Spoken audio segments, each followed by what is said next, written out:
الله وبركاته.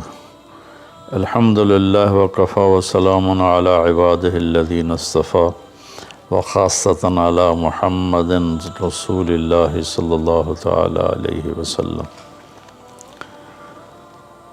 أما بعد فأعوذ بالله من الشيطان الرجيم. بسم الله الرحمن الرحيم. وكذلك جعلناكم أمة وسطا لتكونوا شهداء على الناس. اور ہم نے تمہیں اعتدال والی امت بنایا تاکہ تم دنیا کے لوگوں کے سامنے گواہی دے سکو. یہ ایک آیت کا ٹکڑا میں نے پڑھا ہے. روزانہ کی تلاوت میں سارا قرآن تو بیان نہیں ہو سکتا. جو آیت پیش کرنی زیادہ ضروری ہوتی ہے اس کو میں کوشش کرتا ہوں ہائی لائٹ کر دوں. اس میں اللہ نے ہمیں زندگی گزارنے کا ایک پیمانہ دے دیا، ایک ترازو دے دیا ہے کہ ہم نے تمہیں اعتدال والی امت بنایا ہے. اس کی میں مثال دیتا ہوں. جیسے پہلے زمانے میں ترازو ہوتے تھے، اب تو ڈیجیٹل آ گئے. تو ترازو ہوتے تھے تو اس میں نا ایک کانٹا ہوتا تھا یہاں ایسے کر کے، اور ادھر دو پلڑے ہوتے تھے. تو جب وہ کانٹا بالکل درمیان میں ہوتا تھا، نہ ادھر جھکاؤ نہ ادھر جھکاؤ، تو اس کی اس حیثیت کو اعتدال کہتے ہیں. ادھر چلا جائے زیادہ تو بھی شدت پسندی، ادھر چلا جائے زیادہ تو بھی شدت پسندی. یوں ہو جائے دین میں بہت زیادہ، یہ بھی اللہ کو پسند نہیں. ایسے ہو جائے دنیا میں بہت زیادہ، یہ بھی اللہ کو پسند نہیں. اللہ تعالیٰ فرماتے ہیں کہ اپنی زندگی میں عدل پیدا کرو، انصاف پیدا کرو، اعتدال پیدا کرو، کہ جب دنیا میں لگو تو ایسے نہ لگو کہ تمہیں آخرت بھول جائے. تم جھوٹ کو حلال کر دو، سود کو حلال کر دو، اور سارے حرام کو کرتے چلے جاؤ کہ جی ہم تو گناہ گار ہیں، ہم تو دنیا دار ہیں. یہ بھی انتہا پسندی ہے، یہ اللہ کو پسند نہیں ہے. دنیا کی طلب ایک بڑا عمل ہے. اللہ کے نبی کا فرمان ہے، من طلب الدنیا حلالا، جس نے رزق حلال کمایا، جس نے دنیا کو حلال راستے سے طلب کیا، اس میں جھوٹ نہیں، اس میں دھوکہ نہیں، فراڈ نہیں، اس میں سود نہیں، اس میں ظلم اور زیادتی نہیں، اس میں وعدہ خلافی نہیں، کسی غلط چیز کی تجارت نہیں، شراب بیچتا ہے یا ڈرگز بیچتا ہے، نسل کو برباد کرتا ہے. تو جس نے حلال راستے سے دنیا کو کمایا، استعفافاً عن المسئلہ، کہ مجھے مانگنا نہ پڑے لوگوں سے، میں خوددار بن کے زندگی گزاروں. سعیاً علی اہلہ، اپنے بچوں پہ خرچ کرنے کے لیے کہ وہ عزت کی زندگی گزاریں.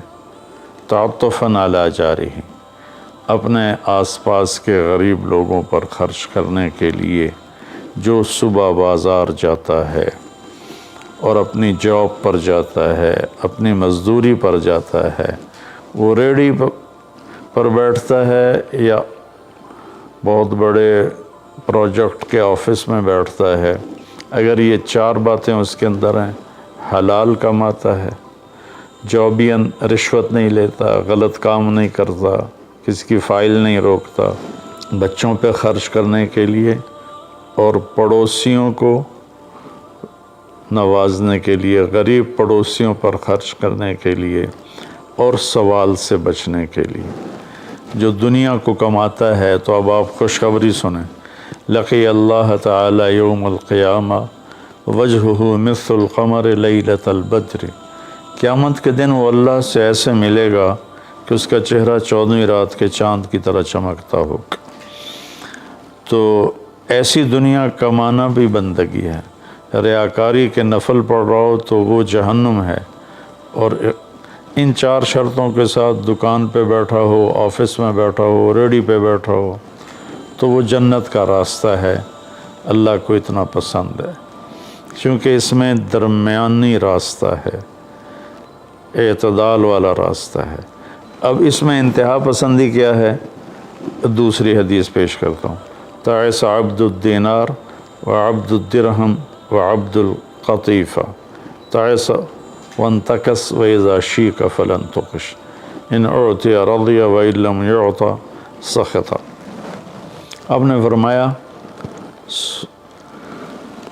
دینار کا چاہنے والا، دینار کا غلام چاہت تو سب کی ہے، سونے کا غلام ہلاک ہو جائے، چاندی کا غلام ہلاک ہو جائے۔ اللہ نے کائناتی معیشت کو، اکانومی کو سونے چاندی کے گرد گھمایا ہے، یہ اللہ کی اپنی قدرت ہے۔ تو اب یہ انتہا پسندی آ رہی ہے، جس نے آپ نے کہا ہلاک ہو جاتا ایسا، کون؟ عبد الدینار، سونے کا غلام، چاندی کا غلام، اور زیب و زینت کا غلام، اسیسریز کا غلام، کہ حلال رزق میں ایسی نہیں مل رہا تو چلو کوئی ڈنڈی مار لو، کوئی رشوت لے لو، کوئی جھوٹ بول کے سودا بیچ لو، یہ ہے۔ تو اس کے لیے آپ نے بد دعا فرمائی۔ یہ بخاری شریف کی روایت ہے، آپ رحمت اللہ علیہ عالمین ہو کر آپ بد دعا فرما رہے ہیں کہ ایسے لوگ، چونکہ یہ لوگ جب دنیا میں جاتے ہیں تو اوروں کے حقوق مارتے ہیں، اوروں جو رشوت لیتا ہے، وہ رشوت دینے والا پتہ نہیں کن مشکلوں سے اپنے کام کے لیے پہنچا ہوتا ہے، جس کو یہ دھوکہ دے کے مال بیچ دیتا ہے، وہ پتہ نہیں کتنی مشکلوں سے پیسہ بنا کے مال لینے آتا ہے، اس کو یہ 2 نمبر ٹکا دیتا ہے۔ اس لیے ان کے لیے بد دعا فرمائی کہ یہ معاشرے کے لیے ناسور لوگ ہیں، چاہے یہ کتنے ہی نامور ہوں، لیکن یہ معاشرے کے لیے ایک عذاب ہیں، ایک مصیبت ہے۔ تو دنیا میں بھی چلو تو درمیانہ راستہ اختیار کرو، اتنے نہ کھب جاؤ میرے بھائیو کہ ٹوائلٹ میں بھی سودے ہو رہے ہوتے ہیں، پیشاب کرتے ہوئے۔ ابھی میں کراچی سے لوٹا تو لاہور ایئرپورٹ پر میں وضو کرنے گیا تو پیچھے جو پیشاب کرنے کی جگہ ہوتی، وہاں ایک آدمی کھڑا ہوا، گردن کے ساتھ اس نے موبائل پکڑا ہوا تھا اور بولے جا رہا تھا، بولے جا رہا تھا، بولے جا رہا تھا۔ یہ بھی کوئی زندگی نہیں ہے، کھانا بھی کھا رہے ہیں اور سودا بھی بیچ رہے ہیں اور پیمنٹ بھی لے رہے ہیں اور سودا کر بھی رہے ہیں اور ساتھ کھانا بھی کھا رہے ہیں۔ تو یہ تو کھانا زہر بن جاتا ہے، دماغ کی طرف سے آرڈر جاتا ہے کہ کھانا آ گیا ہے، تیار ہو جاؤ، معدے کو آرڈر ملتا ہے، ساتھ ہی فون کی گھنٹی بجتی ہے، فون اٹھاتا ہے تو آرڈر فون کی طرف چلا جاتا ہے، معدے کو آرڈر نہیں جاتا، غذا زہر بن جاتی ہے۔ تو ایسی دنیا کما کے کیا کرنا جس میں آپ کی صحت ہی برباد ہو جائے اور آپ اتنے مصروف ہو جائیں کہ گھر میں آ کر بھی کوئی بچوں سے دلچسپی نہیں، بس اپنے موبائل پر یا سودے کر رہے ہیں یا موبائل پہ کوئی گیمیں کھیل رہے ہیں یا کوئی مووی دیکھ رہے ہیں یا کوئی ڈرامہ دیکھ رہے ہیں۔ کتنی مائیں ہیں جو اس طرح اپنے بچوں کو جھٹک دیتی ہیں، وہ ڈرامہ دیکھ رہی ہوتی ہیں یا کوئی مووی دیکھ رہی ہوتی ہیں یا کوئی کلپ دیکھ رہی ہوتی ہیں، تو بچہ آتا ہے تو اس کو ہوں ہاں کر کے ٹال دیتی ہیں۔ میرے بھائیوں، میری بہنوں، اپنی زندگی کو وہ درمیان میں لاؤ، درمیان۔ میں ایک آپ کو مثال دیتا ہوں، گاڑی کے چاروں ٹائر میں ہوا بیلنس ہو تو گاڑی صحیح چلتی ہے، چاہے ایف ایکس کیوں نہ ہو، اور اگر ہوا اوپر نیچے ہے، بیلنس نہیں ہے، تو مرسڈیز بھی ہوگی تو وہ چلنے میں آپ کو تکلیف دے گی۔ ایک گاڑی ہے، انسان بھی، اس کو بھی بیلنس آف لائف چاہیے۔ یہ گھر میں آؤ تو گھر کے ہو جاؤ، فون آف کر دو اور اپنے بچوں سے بات کرو، بیوی سے بات کرو، ان کے ساتھ بیٹھو، ان سے گپ شپ کرو اور گھر کی باتیں کرو، گھر کے مسائل ذکر کرو، باہر کے مسائل کو گیٹ پہ چھوڑ کے آ جایا کرو۔ تو یہ تو دنیا ہے نا، اللہ نے اس میں ناپسند کیا ہے کہ ہم اپنے آپ کو زیادہ کھپائیں، لیکن دین میں بھی اللہ نے ناپسند کیا ہے کہ ہم اس میں زیادہ لگ جائیں۔ لا تغلو فی دینکم، اپنے دین میں انتہا پسندی پہ مت جاؤ۔ اللہ نے اپنے محبوب سے فرمایا فلا تذہب نفسک علیہم حسرات، میرے نبی آپ ان غیر مسلموں کو تبلیغ کرتے ہوئے اتنا دکھ نہ اٹھائیں کہ آپ خود آہیں بھرتے بھرتے فوت ہو جائیں۔ اللہ نے اپنے نبی سے فرمایا۔ نماز لمبی کی تو اللہ نے اس سے منع فرما کر فرمایا کہ ما انزلنا علیک القرآن لتشقی۔ اللہ نے اپنے نبی سے اعتدال مانگا۔ لا تبسطھا کل البسط، میرے نبی آپ مال خرچ کریں لیکن سارا نہ خرچ کریں، کچھ بچا کے بھی رکھیں۔ اللہ نے اپنے محبوب سے فرمایا، اس لیے تو اللہ نے زکوٰۃ کا نظام چلایا۔ تو اور ایک حدیث پیش کرتا ہوں۔ 3 صحابہ آئے حضرت عائشہ رضی اللہ عنہ کے پاس کہ اللہ کے نبی کی رات کیسی ہوتی ہے، تو انہوں نے فرمایا کہ سوتے بھی ہیں اور اٹھتے بھی ہیں، نفل بھی پڑھتے ہیں، بلکہ آپ کی بہت خوبصورت عادت تھی، جب آپ تہجد سے فارغ ہو جاتے تو یوں کر کے لیٹ جاتے، ایسے کر کے، اور حضرت عائشہ رضی اللہ تعالیٰ عنہ بھی اٹھ جاتی تو آپ ان کے ساتھ اسی حال میں باتیں کرتے، گپ شپ لگاتے۔